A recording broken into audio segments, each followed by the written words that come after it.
Hello friends, அஸ்ஸலாமு அலைக்கும். Welcome back to my channel traditional அடுப்பங்கரை. இன்றைக்கி ஒரு சூப்பரான டேஸ்ட்டில் பச்சை பயிறு கிரேவி எப்படி செய்கிறதுனா இன்றைக்கி வீடியோவில் பார்க்க போகிறோம். சப்பாத்தியோட மேட்ச் பண்ணுறதுக்கு ரொம்பவே சூப்பராக இருக்கும். நான் இன்றைக்கி பச்சை பயிரை ஒரு சிம்பிள் மெத்தடில் ஸ்ப்ரவுட் பண்ணி வச்சுருக்கேன். ரொம்பவே சிம்பிளான மெத்தட் இது. கூடவே இது கூட ரேசன் பாமாயில் எப்படி ஒரு பித்தத்தை கொஞ்சம் ரொம்ப கெட்டியாக இருக்கும் இல்லையா, இந்த மாதிரி நெய் மாதிரி இருக்கும் இல்லையா, இதை எப்படி உறையாமல் இருக்கிறதுக்கு ஒரு சின்ன டிப்பு தான் சொல்லியிருக்கேன். வீடியோவை ஸ்கிப் பண்ணாமல் பாருங்கள். வாங்க இப்போ வீடியோக்குள்ளே போகலாம். அதுக்கு முன்னாடி நம்ம சேனல் ஃபர்ஸ்ட் டைம் பார்க்குறீங்க அப்படின்னா சப்ஸ்கிரைப் பண்ணி வச்சுக்கோங்க. நான் இப்போது இந்த பாக்ஸில் போட்டு தான் பாசிப்பயிரை காலையிலே ஊற வச்சுட்டேன். இப்போ தண்ணியெல்லாம் நல்லா இருத்துட்டு ஓவர் நைட் நல்ல பாக்ஸை ஜஸ்ட்டு சும்மா க்ளோஸ் பண்ணி தான் வச்சுருந்தேன். நல்லா இந்த மாதிரி முளை கட்டி வந்துருச்சு. இப்போது ஒரு பேனில் ஆயில் ஹீட் பண்ணிக்கலாம். கூடவே 2 பிரிஞ்சி இலை, அப்புறம் கொஞ்சம் ஜீரகம் சேர்த்து நல்லா பொரிஞ்சதுக்கப்புறம் ஒரு 3 வெங்காயத்தை நல்லா சாப் பண்ணிவிட்டு சேர்த்துக்கோங்க. நல்லா வெங்காயம் வதங்கினதுக்கு பிறகு 1 ஸ்பூன் அளவு இஞ்சி பூண்டு பேஸ்ட்டும் 2 பச்சை மிளகாயும் சேர்த்து நல்லா வதக்கிடுங்க.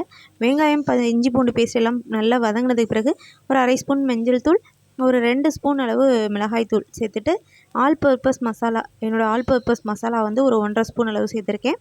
கூடவே 1/2 ஸ்பூன் அளவு மிளகு தூள் சேர்த்துக்கலாம். மல்லித்தூள் ஒரு ஸ்பூன் அளவு சேர்த்துக்கிறேன். ஜீரகத்தூள் 1 ஸ்பூன் சேர்த்துக்கலாம்.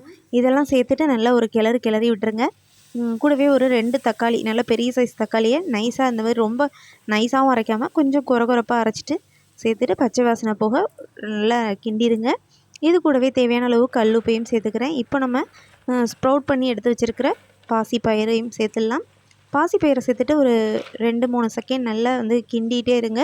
மசாலா எல்லாம் நல்லா சார்ந்துட்டு ஒரு 2 பிரண்டு வரும்போது தேவையான அளவு தண்ணி சேர்த்து நல்லா கொதிக்க விட்டு பாசிப்பயிரை கொஞ்சம் வேக வச்சு எடுத்துக்கலாம். அதுக்குள்ளே பாமாயில் நான் இன்றைக்கி பூரி செய்கிறதுக்காக எடுத்திருக்கேன். அதை கொஞ்சம் ஹீட் பண்ணி அதோட பித்தத்தை கொஞ்சம் முறிச்சு எடுத்துக்கலாம். இப்போ பாமாயில் பாருங்கள், நெய் மாதிரி குழன்னு இருக்கு இல்லையா, இதை இந்த மாதிரி பண்ணி வச்சுக்கிட்டோம் அப்படின்னா கொஞ்சம் தெளிஞ்சு ஒரு மாதம் ஆனாலும் இந்த மாதிரி ஒரு கெட்டியாகாமல் இருக்கும்.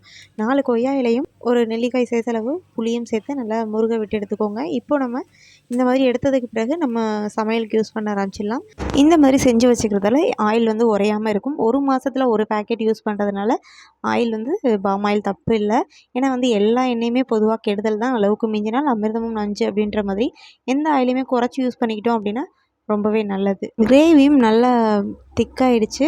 பயிரெல்லாம் நல்லா வெந்துட்டு கரெக்டான ஒரு கன்சிஸ்டன்சியில் ரெடி ஆகிடுச்சு. இப்போ ஃபைனலாக மல்லி இலையை தூவிட்டு 2 கிளறி விட்டுட்டோம் அப்படின்னா ஒரு சூப்பரான டேஸ்ட்டில் பாசிப்பயிறு கிரேவி ரெடி ஆகிடுச்சு. கண்டிப்பாக நீங்களும் இந்த ஹெல்த்தியான கிரேவி ட்ரை பண்ணி பாருங்கள். லைக் அண்ட் சப்ஸ்கிரைப் பண்ண மறந்துடாதீங்க. தேங்க்யூ.